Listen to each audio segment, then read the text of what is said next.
Hey all, good evening and welcome to another session with me, Varun, on Privatic. I'm your trainer, and in this session, let us talk about data pre-processing. Well, now that we have already discussed the theory part, how it is useful, and what is its importance, in this session, let us understand data pre-processing on the coding front. All right, and in order to do that, I am now taking an R file, okay, which is named as categorical data.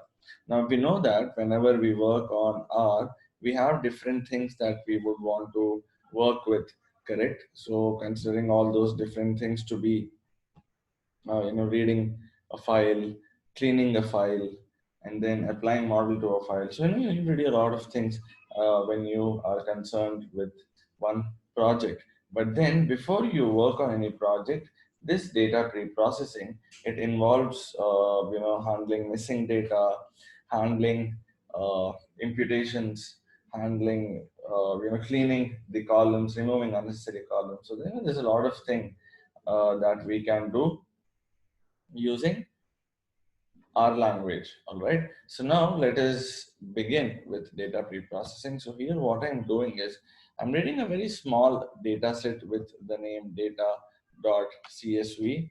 And I'm sure we all know how to read a CSV file by now. You just give a read.csv and you give the path, you give the location.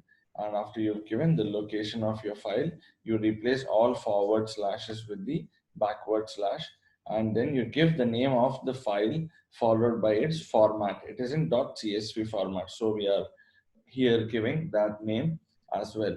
So now when I give my name of my data set, here I have my data set with 4 columns. That's why it says 4 variables, and it has also given me 10 observations. Now what are these 10 observations? It is the 10 records that I have here. And if you can see, I have country, age, salary, and purchased in my 4 columns, wherein purchased has 2 levels.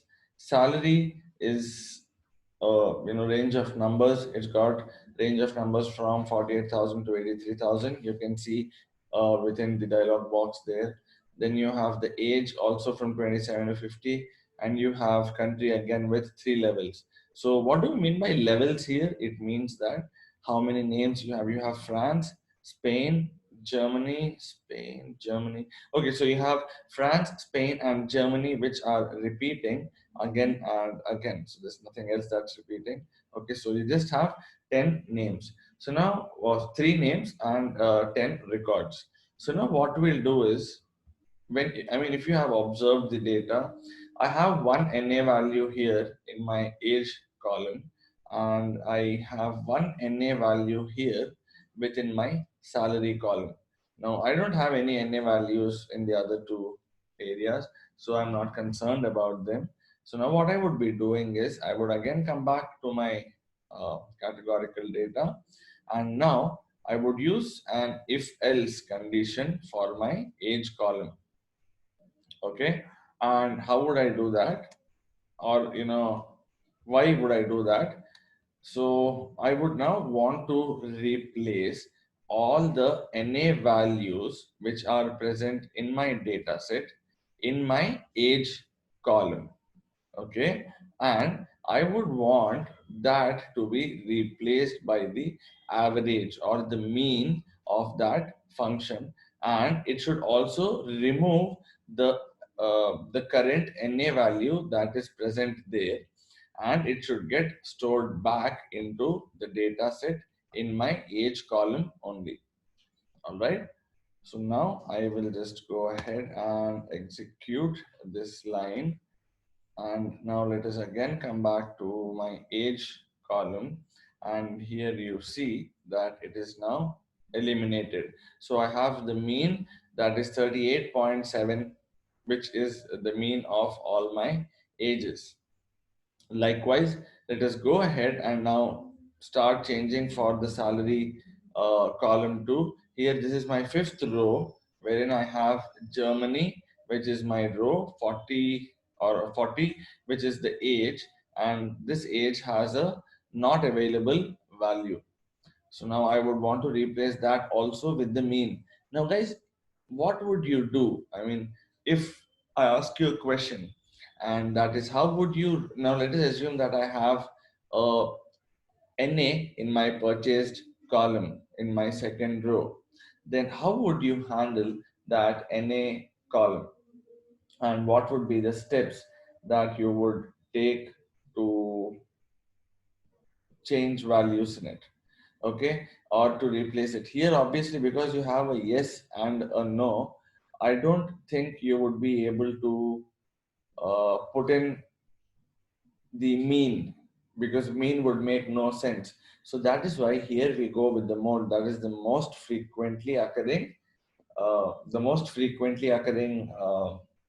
value. So let us say out of yes and no, you have yes for 7 times, no for 2 times, and one space is vacant. Then you can replace it with yes, just because it is coming for 7 times. As simple as that.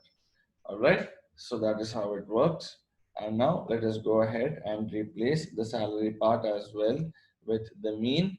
And now I'll go back to my data set, and here it goes. Voila, I have it. And it's the fifth column, Germany, for the record 40. And you can see that I have 63,777, which is the mean of all my salaries here. All right. Now, what we'll do is, because we have columns named country, and here we have France, Germany, and Spain.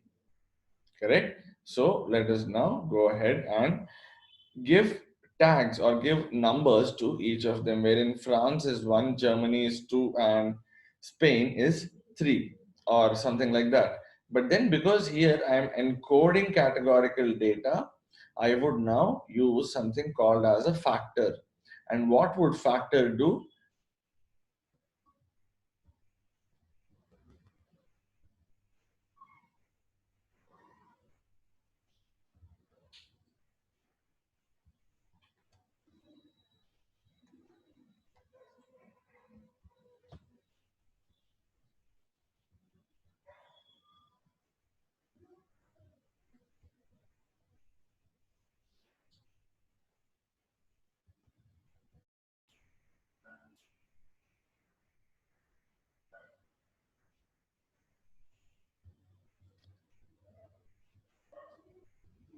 Yeah, so guys, what would the factor do here? Well, I am sorry for the pause. There was some internet glitch, so I had to, kind of take this verbal break for 2 to 3 seconds. So now, what would this factor do?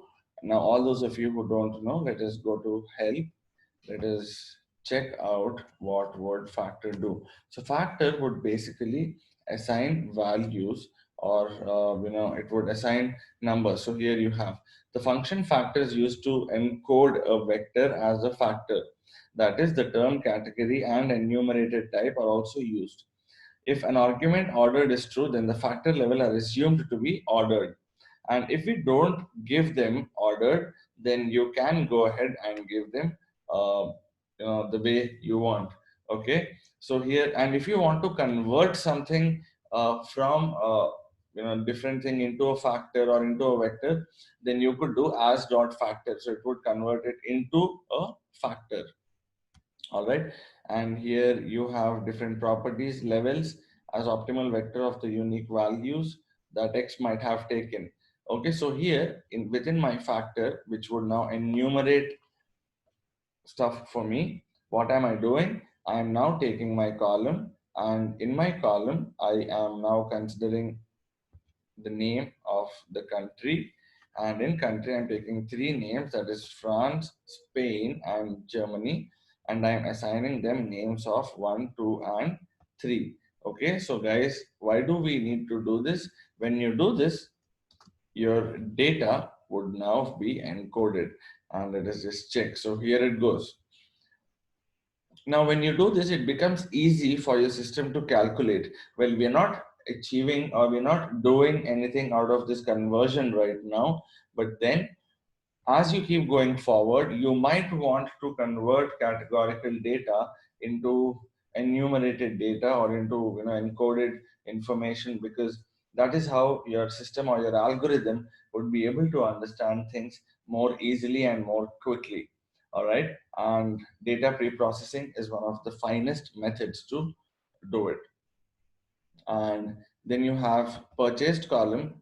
If you remember, the last column that we have was purchased with a yes or a no. If it is a yes, then it means that he has purchased the item, and if it is a no, he has not.